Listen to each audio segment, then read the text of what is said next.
जाएंगी या नहीं मानी जाएंगी। आपको चिंता इस बात की करनी है कि हम यहाँ पर कितने व्यवस्थित तरीके से बैठ पाएंगे। गांधी मार्च की बात बताता हूँ मैं तुमको। गांधी जी, भाई साहब, मेरी रिक्वेस्ट है हर एक अपने साथी से, हर एक साथी छात्र से, हर एक साथी अध्यापक से मैं उनके पैर छू करके, उनके हाथ जोड़ करके रिक्वेस्ट करता हूँ कि आप सब जहाँ बैठे हैं उससे 1 प्लांट का गैप कम से कम कर लें। थोड़ा थोड़ा सब लोग सरक जाएं ताकि बीच में से मूवमेंट हो सके। क्योंकि आप यहाँ 15 मिनट बैठने के लिए नहीं आए हैं, आप यहाँ आधा घंटा बैठने के लिए नहीं आए हैं। आपको हो सकता है यहाँ घंटों बैठना पड़े, हो सकता है आपको यहाँ कई दिनों तक बैठना पड़े। तो मुझे बताएं, हम बैठेंगे कि नहीं बैठेंगे? हम बैठेंगे।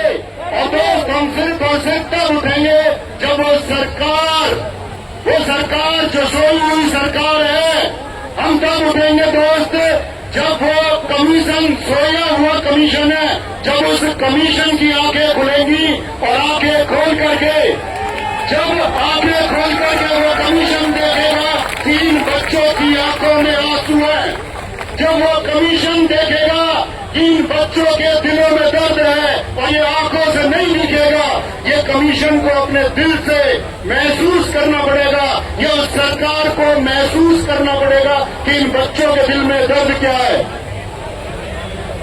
मेरे प्यारे साथी, आप एक बात बताएं मुझे, मैं आपसे कहना चाहता हूं कि जितने भी हमारे साथी यहाँ मीडिया से आए हुए हैं, आप उनको बहुत सम्मान दें, क्योंकि आपकी बातें, आप हालांकि खुद में एक मीडिया हो, लेकिन मैं मीडिया के साथियों से भी अपील करूंगा कि वो अनावश्यक अव्यवस्था न फैलाएं। नहीं तो आपको यहाँ पर कोई एक बाइट नहीं देगा और हम अपने आप में मीडिया हाउस चलाते हैं। ये बात हम सरकार तक पहुंचाने का मौका।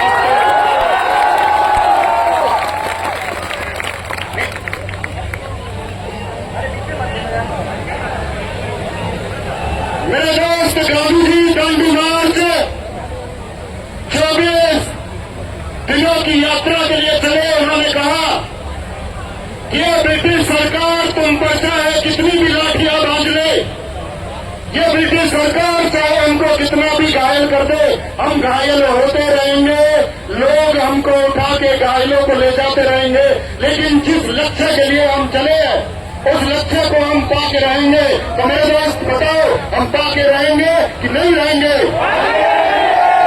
मेरे साथ में बोलो कि पाके रहेंगे।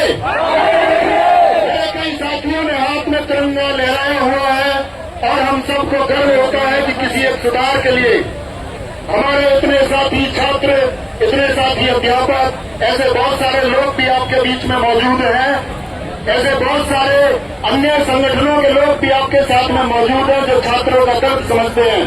यहाँ जो प्रशासन मौजूद है, ये प्रशासन भी दिल में जानता है कि ये हमारे ही बच्चे हैं या इनके भी जो बच्चे हैं वो भी इसी तरह अपनी भविष्य की चिंता में डूबे हुए हैं। तो प्रशासन को तुम कोऑपरेट करना और तुम सोचना कि ये भी बेचारे मजबूर होंगे उस तानाशाही सरकार के आदेश पर, और इनका कोई भी एक्शन यदि होगा तो ये इस प्रशासन का एक्शन नहीं, तो सरकार का एक्शन होगा। तो मेरे दोस्त, हम डटे रहेंगे और याद रख लेना, हम घायल हो जाएंगे, हम गिर जाएंगे, हम मर जाएंगे, लेकिन दोस्त हम पीछे नहीं हटेंगे। क्या हम पीछे हट जाएंगे? नहीं हटेंगे। जैसे कि मैंने तिरंगा को संबोधित किया, तिरंगा में सबसे ऊपर केसरिया रंग ये दर्शाता है कि हम सब लोग इस देश के वासी, इस शौर्य और इस साहस का प्रतीक है। तो मेरे दोस्त, अगर तुम जवानी को आंदोलन में बर्बाद कर दोगे तो क्या ये जवानी इस देश के लिए साहस कर पाएगी? क्या वो शौर्य हम इकट्ठा कर पाएंगे? क्या नेशनलिज्म की वो भावना, क्या राष्ट्रवाद ऐसे देश के लोगों को कंधे पर आंदोलन में, प्रदर्शन में बिठा करके पैदा होगा? क्या दोस्त, वो जो सफेद रंग तिरंगे का है, जो कि हमको शांति का मायना समझाता है, जो हमको अर्थ समझाता है कि शांति होनी चाहिए, लेकिन आप मुझे एक सुर में आवाज दें कि क्या आपके जीवन में शांति है? आपके जीवन में शांति है?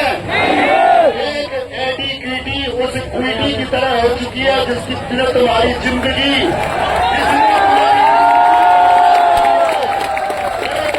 इस क्वीटी को भगाना होगा।